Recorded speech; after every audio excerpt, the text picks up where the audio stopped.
Hello viewers, অন্যদিনের মতো আজকেও চলে এসেছি আপনাদের কাছে একটি নতুন ভিডিও নিয়ে। এই চ্যানেলে আপনারা বিভিন্ন ধরনের এডুকেশন সম্পর্কিত এবং বায়োলজি সম্পর্কিত বিভিন্ন ভিডিও আপনারা দেখতে পান। সেরকমই আজকে একটি নতুন টপিকের উপর ভিডিও নিয়ে আপনাদের কাছে উপস্থিত হয়েছি। এর আগের ভিডিওতে আমি বিভিন্ন ধরনের মাইক্রো টিচিং স্কিলগুলো সম্পর্কে আলোচনা করেছি। ডিএলএড সিলেবাসে পশ্চিমবঙ্গের যে ডিএলএড কোর্সটি পরিচালনা করা হয় 2 ইয়ার্স ডিএলএড কোর্স, সেই কোর্সে 5টি মাইক্রো টিচিং স্কিলের উল্লেখ আছে। এই 5টি মাইক্রো টিচিং স্কিলের মধ্যে থেকে আমি অলরেডি 3টে স্কিলের উপরে ডিসকাশন এই চ্যানেলে তার ভিডিও রয়েছে। আপনারা যদি মনে করেন যে না সেগুলো সম্পর্কে জানার প্রয়োজন আছে, অবশ্যই সেই ভিডিওগুলো দেখবেন। ভিডিওর লিঙ্ক আমি ইনবক্সে অর্থাৎ ডেসক্রিপশন বক্সে দিয়ে দেবো। আজকে আরেকটি স্কিল নিয়ে ডিসকাশনের জন্য আপনাদের কাছে এসেছি। এটিও একটি খুব গুরুত্বপূর্ণ স্কিল। সেই স্কিল সম্পর্কে আজকে জানবো, সেই স্কিলের ডিটেলস আজকে ডিসকাশন করব। আশা করি যারা ডিএলএড কোর্সের শিক্ষার্থীরা রয়েছে তোমরা প্রত্যেকে বিষয়টি সম্পর্কে তোমরা জানতে পারবে। আজকে যে স্কিলটি সম্পর্কে ডিসকাশন করব সেটির নাম হলো শিক্ষার্থীকে প্রশ্ন করতে উৎসাহীকরণের দক্ষতা। স্কিলটির নাম শিক্ষার্থীদের প্রশ্ন করতে উৎসাহীকরণের দক্ষতা। প্রথম এই স্কিলটি সম্পর্কে বলতে গেলে আগে প্রথমেই বলতে হবে যে প্রশ্ন করতে উৎসাহীকরণ বলতে এখানে কি বোঝানো হয়েছে। শিক্ষার্থীরা প্রশ্ন করতে সবসময় চায় না, মানে তারা হয় ভয় পায়, নাহলে লজ্জা পায়, না হলে কোনো একটা কারণে টিচারকে কোশ্চেন করতে পারে না। টিচার কিন্তু প্রশ্ন শিক্ষার্থীদের উদ্দেশ্যে করে থাকেন। আগের স্কিলগুলোতে আমরা এটাই দেখেছি যে টিচার স্টুডেন্টকে কোশ্চেন করছে, স্টুডেন্টরা তার অ্যান্সার দিচ্ছে, এইভাবে একটা স্কিলকে তারা কমপ্লিট করেছেন। কিন্তু এই স্কিলতে আমরা দেখতে পাবো যে স্টুডেন্ট টিচারকে কোশ্চেন করছেন এবং টিচার তার উত্তর দিচ্ছেন। তার পরবর্তী ক্ষেত্রে তিনি আবার কিছু একটা কোশ্চেন করছেন স্টুডেন্টরা এবং টিচার তার উত্তর দিচ্ছেন। এইভাবে এই স্কিলটি অগ্রসর হবে। অর্থাৎ এই টপিকটিকে, এই স্কিলের মাধ্যমে কোনো টপিককে এইভাবে যদি পড়ানো যায় তাহলে এই কোশ্চেন আনসারের মধ্যে দিয়ে এটা কমপ্লিট করতে হবে। তাহলে স্টুডেন্টরাকে কোশ্চেন স্টুডেন্টরা সাধারণ অবস্থায় করে না বা করার সাহস পায় না বা ভয় পায়। তাহলে এই ভয়টাকে কাটিয়ে তোলার জন্য শিক্ষককে কিছু একটা শ্রেণীকক্ষে ব্যবস্থাপনা রাখতে হবে যাতে স্টুডেন্ট স্বতঃস্ফূর্তভাবে কোশ্চেন করতে পারে।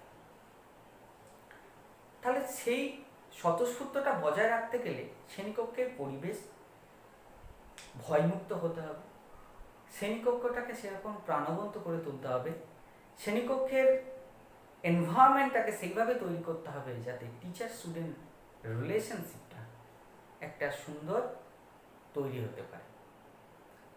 এই জন্য এই স্কিলটার উপর গুরুত্ব দেওয়া প্রয়োজন। এই স্কিলটি গড়ে উঠেছে, মানে এই স্কিলটি সম্পূর্ণরূপে, এই স্কিলটি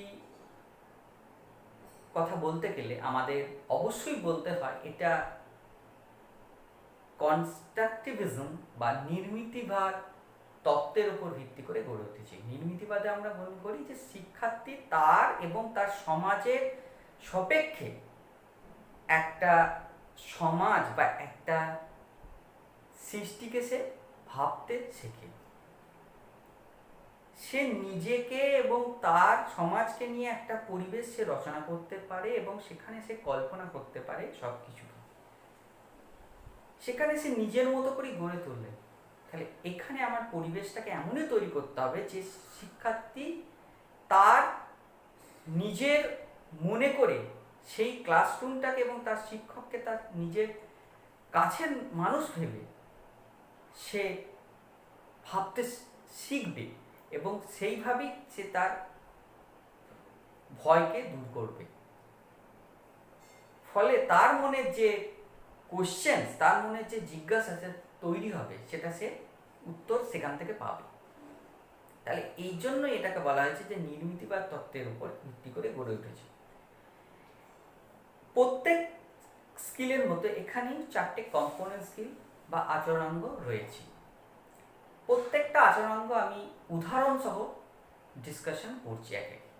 স্কিলটির নাম আমি আগেও বলেছি, শিক্ষার্থীকে প্রশ্নকরণে বা প্রশ্ন করতে উৎসাহীকরণের দক্ষতা। মানে আমাকে অ্যাজ এ টিচার ক্লাসরুমে স্টুডেন্টকে উৎসাহ দিতে হবে, এনকারেজ করতে হবে যাতে সে আমাকে কোশ্চেন করে।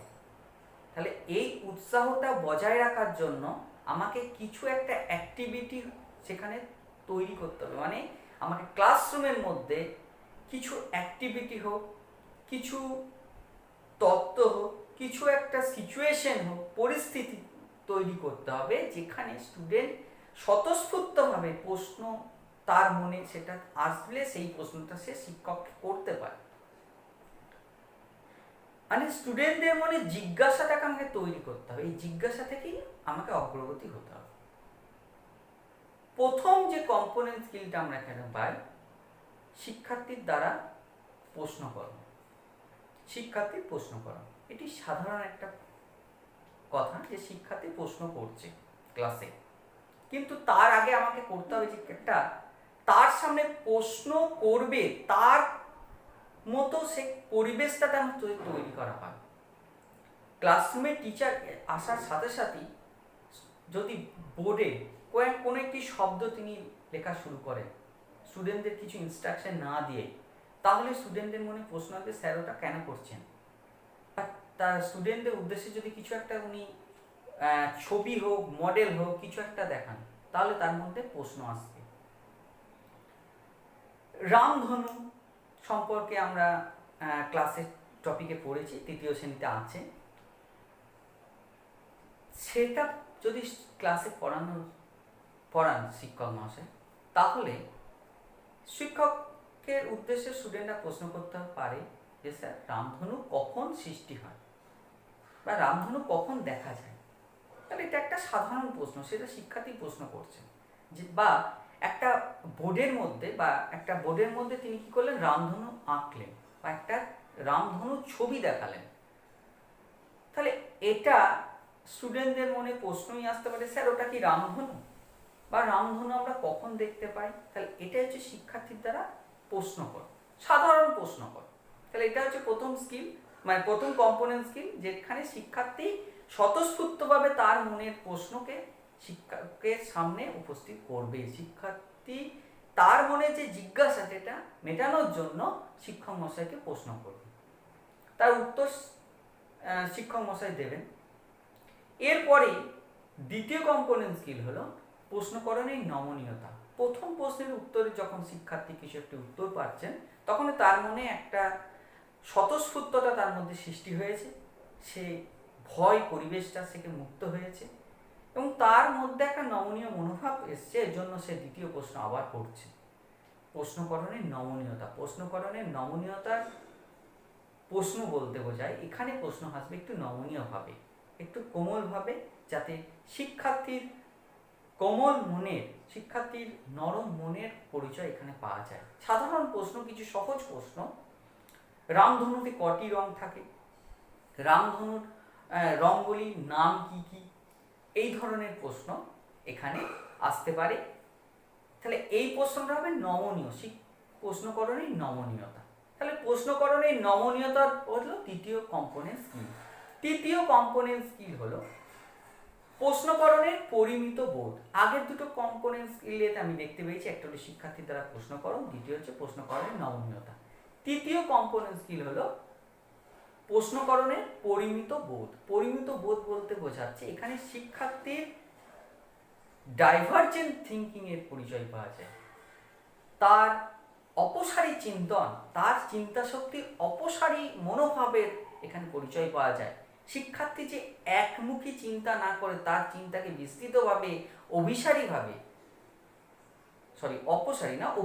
কথাটা ডাইভার্জেন্ট থিঙ্কিং, তার অভিসারীভাবে ডাইভার্জেন্টভাবে তার চিন্তা শক্তিকে বিস্তার লাভ করেছে কিনা তার মনে, সেই মানসিকতার পরিচয় এখানে পাওয়া যায়। ডাইভার্জেন্ট থিঙ্কিং এর প্রধান বিষয়বস্তু হচ্ছে শিক্ষার্থী তার মনের মনের জিজ্ঞাসাকে অনেকভাবে ভাবতে শেখে, মানে অনেক কটা প্রশ্ন তার মধ্যে চলে আসে।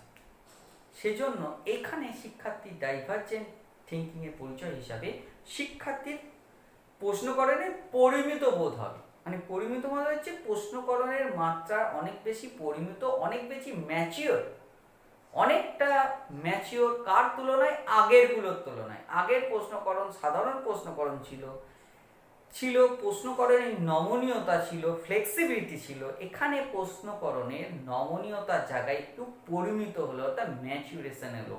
প্রশ্নকরণটা কিছুটা অনুসন্ধানমূলক হলো।